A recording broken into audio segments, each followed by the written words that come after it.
race.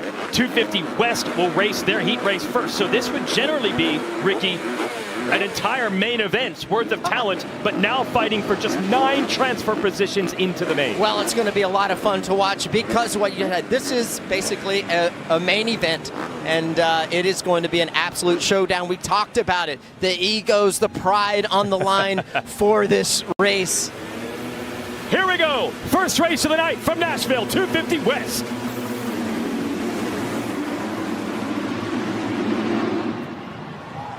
Levi Kitchen on the 47 doing what he has done lately. No, he goes wide and loses what looked like it'd be a whole shot. Oh, and a pileup. Ryder DeFrancisco to the lead, several riders down.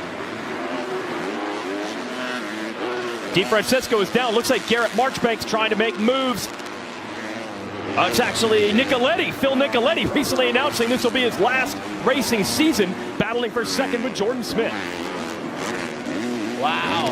I'm going to tell you right now, this track has a really hard base, so it's not very forgiving because of that. So these guys are going to have to be on it tonight. Little room for error. Nicoletti trying to hold off Smith, who has won a race this year earlier in the 250 West campaign, trying to get inside. Nicoletti not letting it happen. Yeah, these guys are blocking that inside right there. That has been the primary line. They come across the start straight, make the inside. I mentioned Marchbanks, Nicoletti's teammate. He was the one that was actually down in the pileup, so they just went by him, so he is in last and still not up. Nicoletti's still second. Now we see Joe Shimoda on the red number 30 moving up. Keep your eye on that sand section as the race gets going on. I think that inside of the sand is going to get better as the night wears on. We're going to look for Levi Kitchen here. This Josh Fariza goes down, and there's Kitchen, points leader. Wow, Kitchen went to go around Bariz, gets crossed up, goes over the tough block, and this is chaos right here. Oh, this is going to throw a big twist into the main event later on the night, and the reason that is because the expected guys to be running up front aren't there, so they're going to have a poor gate pick, JT, for that main event. That's a great point, Ricky. I was just going to add to that. And remember, we have kind of a little bit of a split start. There's a gap in the middle. So if you do get pushed to the outside because of a poor heat race, you're going to be that much further outside than normal. He's really putting himself under a lot of pressure just in the heat race here. More chaos here, JT. Couple of riders in that rhythm lane having problems. I saw some rhythm. I think it was DeFrancisco. He jumped, not sure if he was past where the blinking lights are, the red cross flag, meaning you have to roll that section for safety precautions for a downed rider being attended to, and we'll have to get further confirmation on that. And man, that will be a penalty for sure if he jumps on the red cross. This could be the first heat race win ever for the rookie DeFrancisco out of Bakersfield, California, or there could be a penalty coming. But it's certainly far from over. Smith has made the move on Nicoletti in the whoops 1 lap ago to get the second. There's that white and red cross flag that you were talking about. Yeah, they're going. So hopefully, for Ryder's sake, that he was well clear of the red cross situation and good to go. But great to see Ryder running up front right here. Sometimes guys like this is all they need. Oh, we have a red flag about to come out because of that problem in that rhythm section that you saw. I said DeFrancisco, this would be his first heat race win. He actually did win one earlier, San Francisco in the mud, round 2, only the second race of his career. Right. He did win that heat race in dominating fashion. So if my mind serves me right, Jason, I feel like because it's not halfway, it will yeah, we're going to see the call restart, here. Maybe. Right. Will they all go to the gates and will we do what we call the staggered start? We'll find out. It depends on the clock. If it's not more than halfway, I think they go to a full restart, I believe. And we hear it is Marchbanks who is still down in that section. You saw a couple of riders get tangled coming out of turn 1. And we can give you a look at this now. Well, I saw him crash early on. Watch the top of your screen.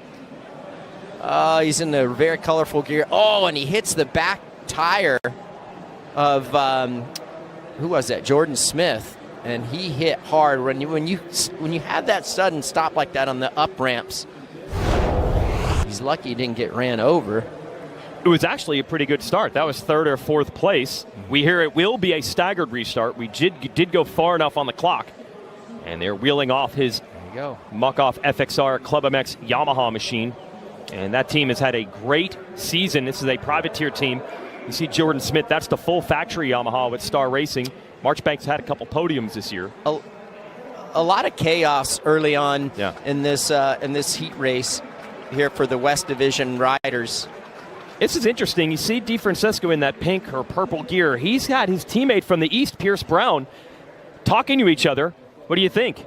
Telling his teammate what he's learned on the racetrack? Probably so, I would guess. Or maybe if there was something that Pierce Brown saw that Jordan Smith was doing, he might have told Ryder, hey, take a look at this line right here. This is where he is closing up on you. So that could be a possibility as well. But going back to this track, it's not forgiving. The dirt is very, very hard. It reminds me a lot of like Denver, really hard base. And so it's a compromise with suspension. When the dirt is harder, you're wanting the suspension to be softer to get that feel where you feel like you're in the track and you get good grip and you have good traction. But at the same time, with the jumps not having great transitions, you need that hold up in the suspension and you need it to be stiff. So a very tough racetrack, in my opinion, to find that good balance and suspension setup. And those transitions between jumps, is a lot of that because we had a lot of rain leading into that race. We're going to get an update on Pierce Brown and what was happening there between the teammates. Will?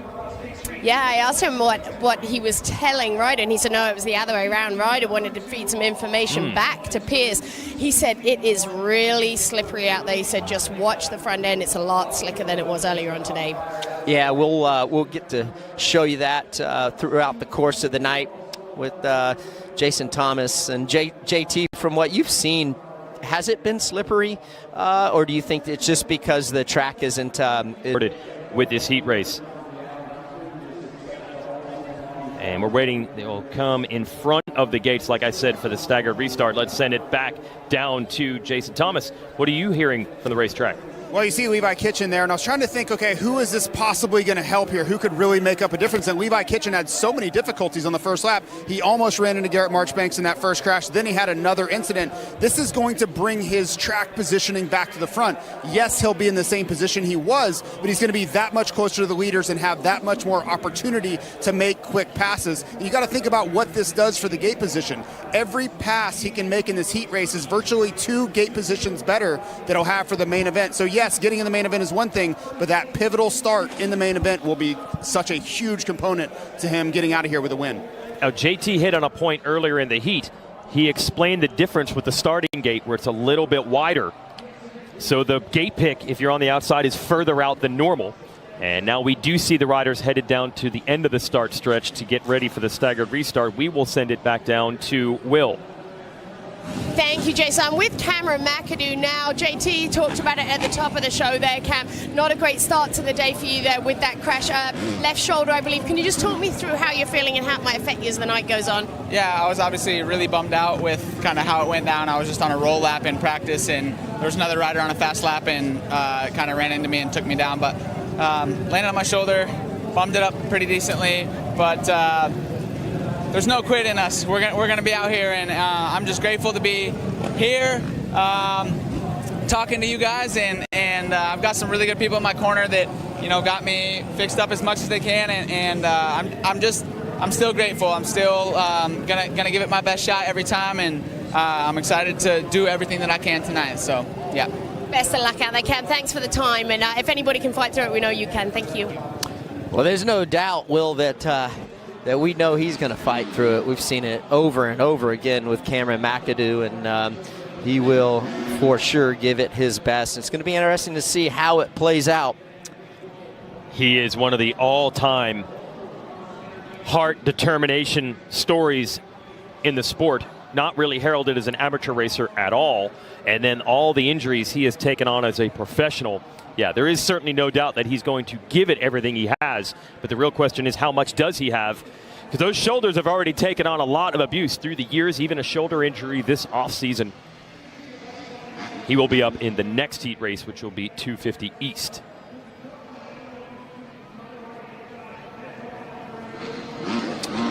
And I believe the way they do this, they go back to the last scored lap, so it looks like Nicoletti has been placed back in front of Jordan Smith, for the moment at least. And there you see Kitchen about mid-pack there. He was around 9th or 10th, depending on how they scored that.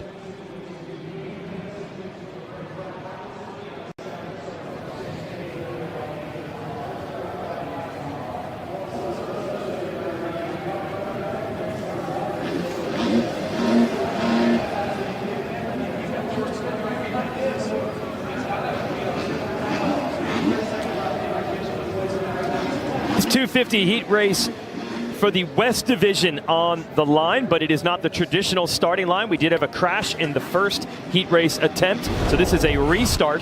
We'll show you the crash off the start that led to this restart. Garrett Marchbanks catches the back of Jordan Smith and down hard. Yeah, he just ran right into the back of Jordan Smith. Not really much that he could do there, sadly enough. You hate to see it. Red cross flags come out. Okay, you see this white line right here. They're going to go single file, and you cannot pass before that white line. If you do, there's going to be a problem. You're going to have to go to the principal's office. So keep an eye on these guys and make sure no one tries to sneak by. And the 34 is the rookie, Ryder DeFrancesco out of California, who was leading the way. Phil Nicoletti, the veteran out of New York, 35 years old, has announced this will be his last full season as a racer. He is second. Jordan Smith in the 31 third. That was the order in the previous scored lap before the red flag came out.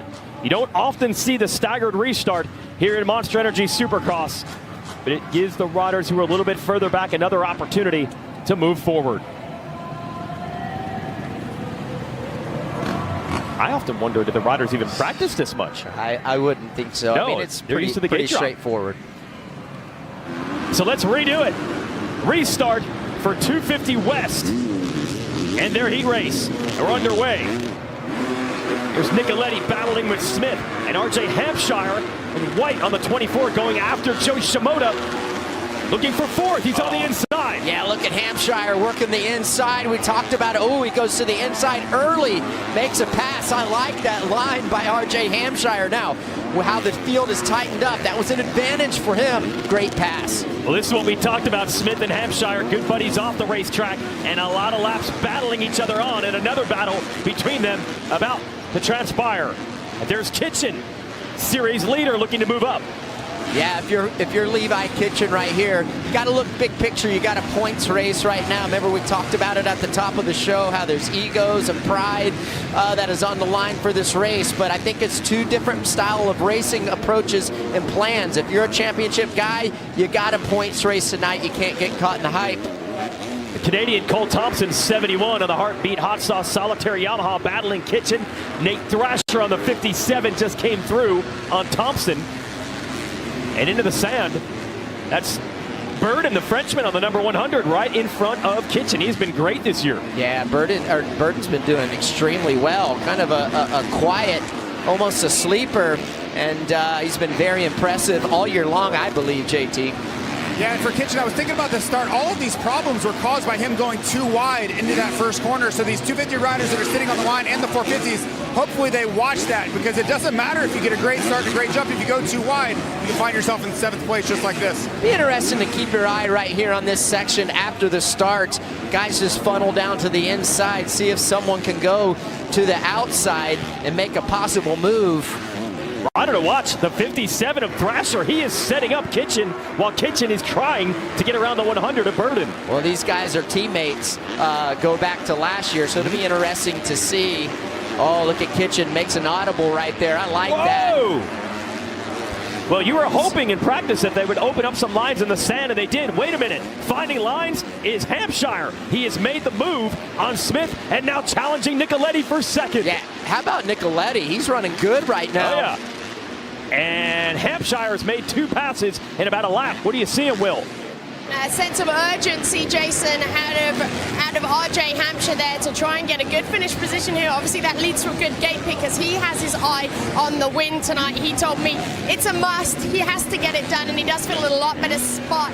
He didn't have particularly good results, as we know, going back 2 rounds here for these guys, Seattle and St. Louis, but he said a much better lead up. He's kept his intensity up during those breaks. There are a lot of MX training there for 2 weeks, and then back to Supercross, and he says he feels ready to get this done here tonight. Well, he's going to have to, and the reason he's going to have to is because he's 15 points back, and they only have 2 more races left. Sorry, 3 more races left. So He's going to have to win and hope for something and have a little luck on his side for something to go wrong with Levi Kitchen.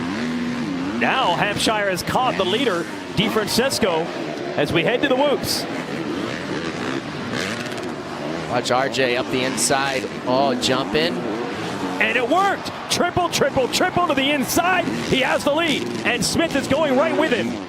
Yeah, 2-for-1 special right there. That opened up the door for Jordan Smith to sneak up inside. And that's the thing about jumping through the whoops versus blitzing through the whoops. Sometimes it's harder to get stopped when you're on top of the whoops rather than jumping. When you jump, the bike is able to settle down after the last whoop. You're able to brake and make that inside line. Yeah, you were saying really setting up the corner after. That is why it's key.